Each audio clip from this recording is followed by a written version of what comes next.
Hello, and welcome back to Kim Reads as we continue with Maryellen taking off. Chapter 9 Disaster. The girls walked in silence, following the small circle of light that Maryellen's flashlight made on the path. Surrounding them was utter solid darkness. Suddenly, Joan grabbed Maryellen's shoulder. "What's that panting sound?" Joan whispered. "What's a bear or mountain lion following us?" "Maybe it's Scooter," said Maryellen. She swung the flashlight around them, but all she could see were tall trees.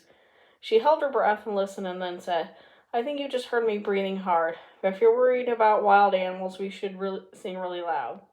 I'll scare them away." "You're kidding," said Joan. "Where'd you learn that?" "Television," said Maryellen. "Probably one of those cowboy shows that I like so much and you dislike so much."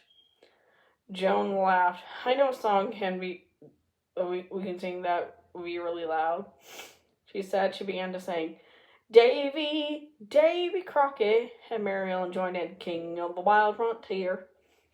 After singing a few more television songs, Joan said, "Did we make a wrong turn? I thought we'd see the ranger station by now." "Me too," said Maryellen. "Let's go back to the fork in the path." By now they were such in deep woods that they couldn't see the sky. Joan led the way, and Maryellen kept the lightning shining by their feet so they wouldn't trip over the tree roots or rocks in the path. She was thinking how she wished she had worn jeans instead of a dress, since low branches were scratching her legs, when she thought she'd heard a rushing sound like cars on a highway, except of course there were no cars or highways nearby.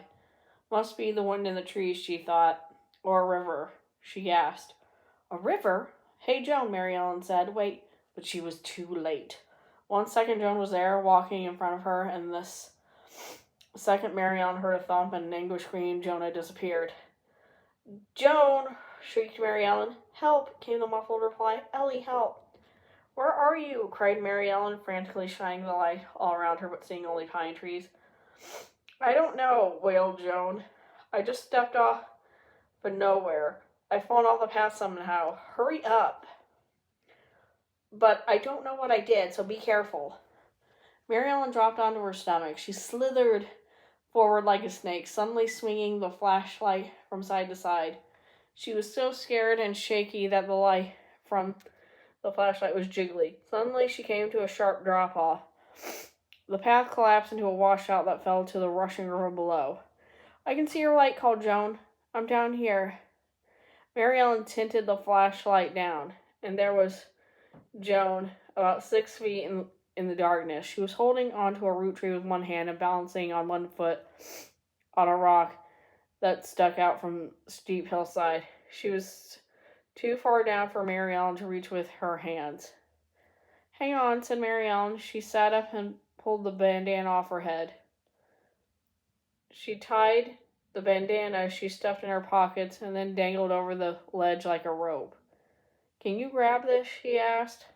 "Of course not," said Joan, sounding impatient. "First of all, I can't even see it because it's pitch black down there. Secondly, I'm too heavy. I'll pull you down here, and then we'd be worse off than ever. Think of something else." "Okay," said Maryellen. This time she tried the end of the bandana rope around the flashlight handle, and then dangled the flashlight over the edge. "Can you climb toward the light?"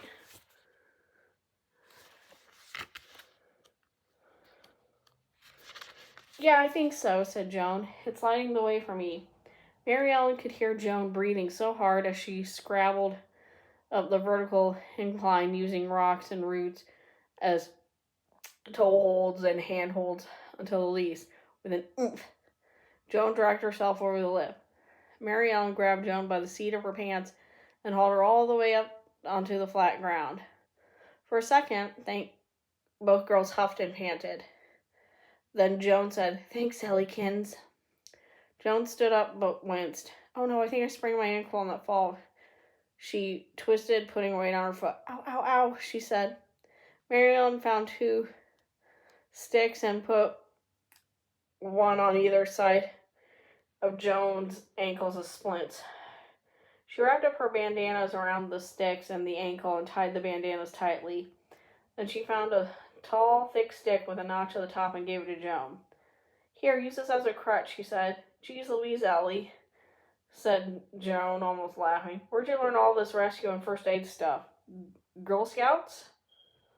Mary Ellen shook her head. On the Davy Crockett show, people were always falling off cliffs or falling into quicksand and spraining their ankles. I've always liked to pretend I'm Davy, rescuing somebody. Joan snorted.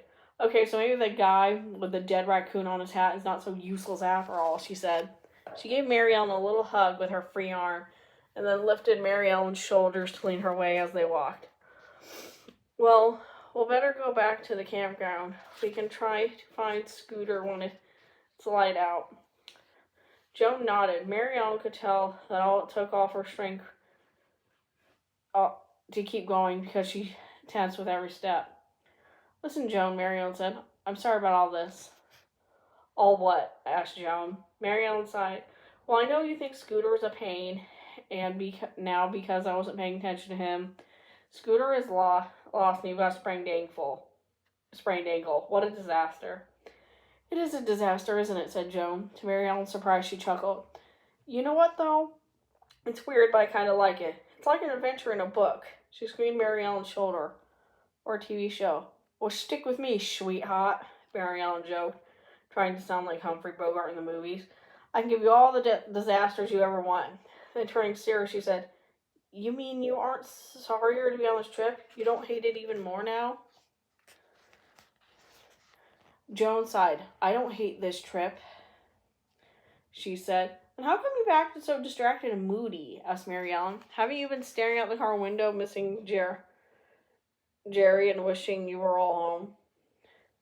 I do miss Jerry, said Joan, but when I'm staring out the car window, I'm just trying to drink it all in. It's as if every house in town that we pass is a book, and I'm curious about its story. I even find the Alamo interesting. That's why I wanted to walk around it all alone. Really? Asked Mary Ellen. She and Carolyn had completely misunderstood Joan. If you like this trip, why haven't you said so? Well, said Joan, taking a deep breath, partly because I didn't want to admit I was wrong, and partly because I would have felt disloyal to Jerry. She paused and said, Ellie, I'm all mixed up, and I'm afraid I've sort of taken it out on you and Scooter. I'm sorry, you see, this trip has made me realize that the world is a great big fascinating place. And if I'm distracted and moody, it's because Joan wavered, and then she blurted out, I'm questioning my decision to get married.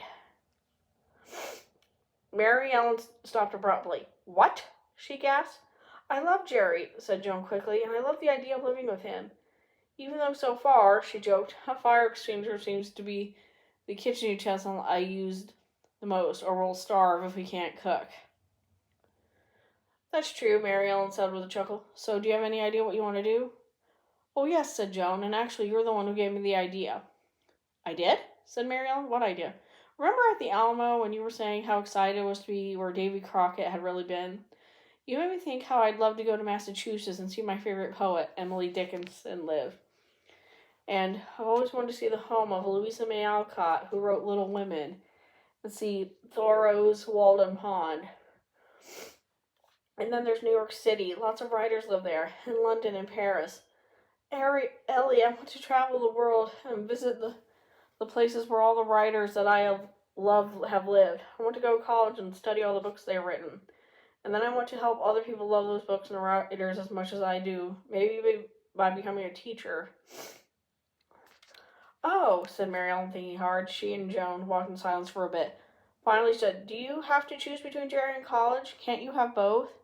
I mean, you still can go to college if you're married, right? Same goes for traveling. Maybe Jerry would like to travel too. Have you ever talked to him? No, said Joan slowly. No, I haven't. But I will. Sure, as soon as we get home. With the arm that was not on the crutch, Joan reached over and hugged Mary Ellen. You have the great ideas, Ellie. Thanks. Just then a twig snapped in the dark woods beside the path.